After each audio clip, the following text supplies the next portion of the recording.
Singing by power star Dharmendra Nirmaliya. क्या नाम है आपका? डीजे राम पुकार राज। कहाँ घर है? झिटकी कहाँ घर है? झिटकी सुमित सतीश रईमा।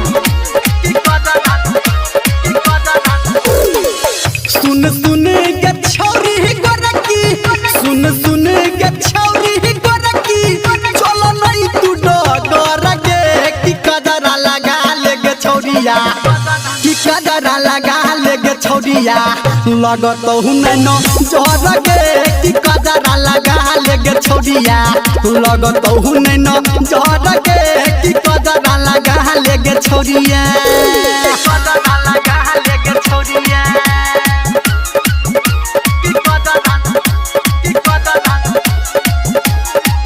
डीजे राम पुकार राज। डीजे राम पुकार राज। डीजे राम पुकार राज। डीजे राम पुकार राज। तोहर जवानी चढ़ल रूप छौ तोहर गरहल, चोली के साइज बढ़ल, हम नहीं छी तोरा जका पढ़ल।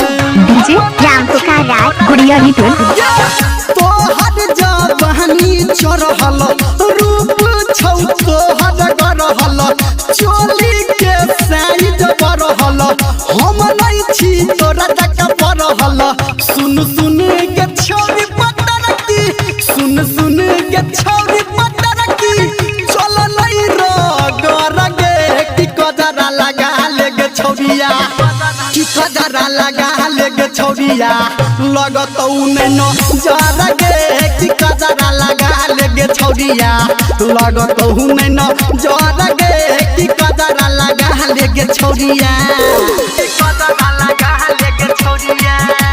क्या नाम है आपका? डीजे राम पुकार राज। आपका ये नाम है? कि कजरा लगा ले गे छौरिया, कि कजरा, कि कजरा। होटवा के लाली तोहर मतबैया दिल पे कोहर, जागै छी सातो पहर, घूमै छी घर के नहर। डीजे राम पुकार राज। गुड़िया लिटल। होटवा के लाली तोहर मतबैया दिल पे कोहर, जागै छी सातो पहर, घूमै छी घर के नहर। सुन सुन के छौरी सबरकी, सुन सुन के छौरी सबरकी, कोन नहीं झगर गे कि कजरा लगा ले गे छौरिया, कि कजरा लगा ले गे छौरिया, लगत नैनो जर गे कि कजरा लगा ले गे छौरिया, लगत नैनो जर गे कि राम कजरा पुकार राज। लगा ले गे छौरिया। कहाँ घर है? झिटकी कहाँ घर है? झिटकी